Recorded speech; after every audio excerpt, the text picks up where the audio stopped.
Matinding pinsala ang idinulot ng malakas na lindol sa Davao.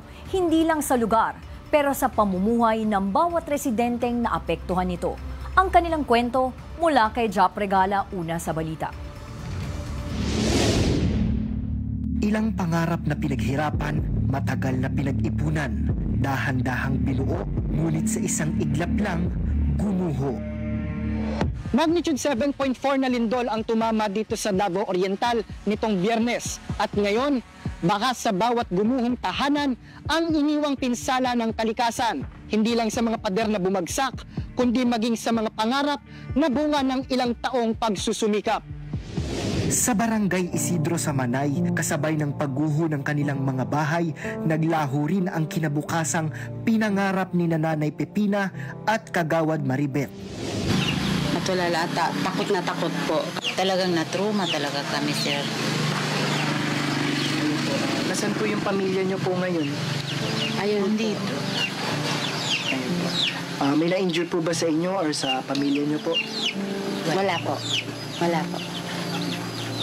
Ayun. Gano'n niyo po katagal pinag-ipunan ng lahat ng ito at ano po ang nararamdaman ninyo sa nangyari? So, mga 10 years pinag-ipunan namin para makaano kami ng bahay. And then pag ganito ang nangyari. Malaki rin ang epekto ng sakuna sa kanilang pang-araw-araw na pamumuhay. Masakit talaga sa amin. Tapos malaki ang problema namin dahil totally damage talaga. Hindi na kami makatulog. So hindi na kami makapunta sa loob.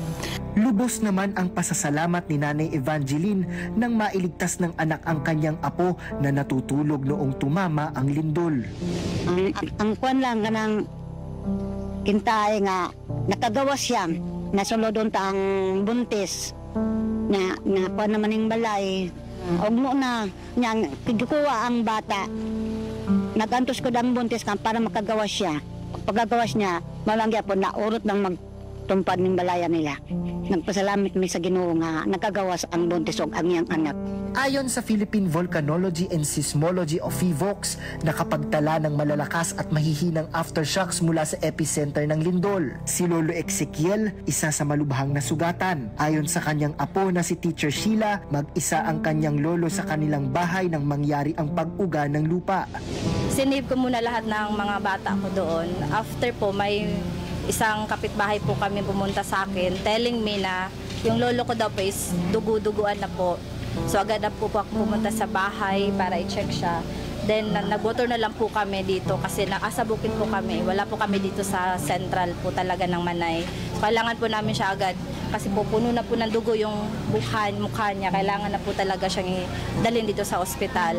Hindi rin nakaligtas sa pinsala ang bahay ni Sheila. Tsaka yung bahay po namin doon is totally damaged po talaga. As in, wala na po kaming matitirhan. As of now, wala na po talaga kaming bahay. So, mahirap po talaga.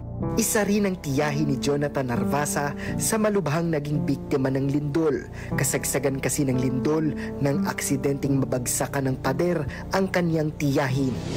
Tinulungan ko agad siya. Tapos noon kahit may lindol pa, wala akong pake eh. Kaya tinulungan ko agad siya kahit mabigat yung secret na sa likod at sa abaga niya.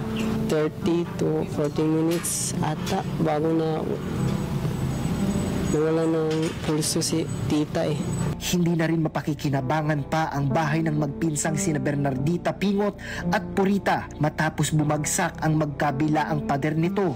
Sa kuan, lisod nga kahintang baka nang ang iyang lawas daghang sakit ay samad gitambakan og kuan kanang pader linog na tambakan siya manalig iyak siya tabang sa mo kanang mga silingan ang nakatabang dugay-dugay pila ka tuig kay para maka kuan ang balay. Kalunos-lunos din ang sinapit ng barangay hall ng San Isidro. Humigit kumulang 2 buwan pa lang kasi nang maitayo ito, ngunit tila hindi na rin mapakikinabangan. Patuloy ang Municipal Disaster Risk Reduction Management Office ng Manay sa pagsuri sa structural integrity ng mga bahay. Nag-declare na ang Manay must be under the state of calamity. So, sa pagkatapos in the afternoon, so okay na. distribute na ang mga rescuers, continue pa rin ang assessment, then here comes another earthquake. Akala po namin is just only aftershock. Yung pala, another earthquake with the magnitude of 6.9. So, yung mga tao na kauwi na sana nang na-lift na yung first tsunami warning, bumalik na naman sa evacuation center. So, nag-run out, pero still, na-manage namin, nabigyan ng mga bottled water, biscuits, kasi alam namin na it's just only short displacement.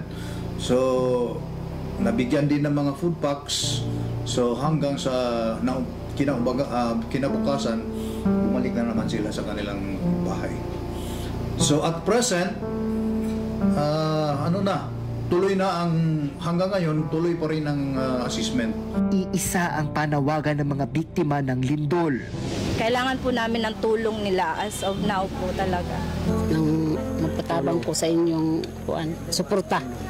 Maghingi kami ng tulong kahit papano dahil mahirap talaga ang kalagayan namin ngayon.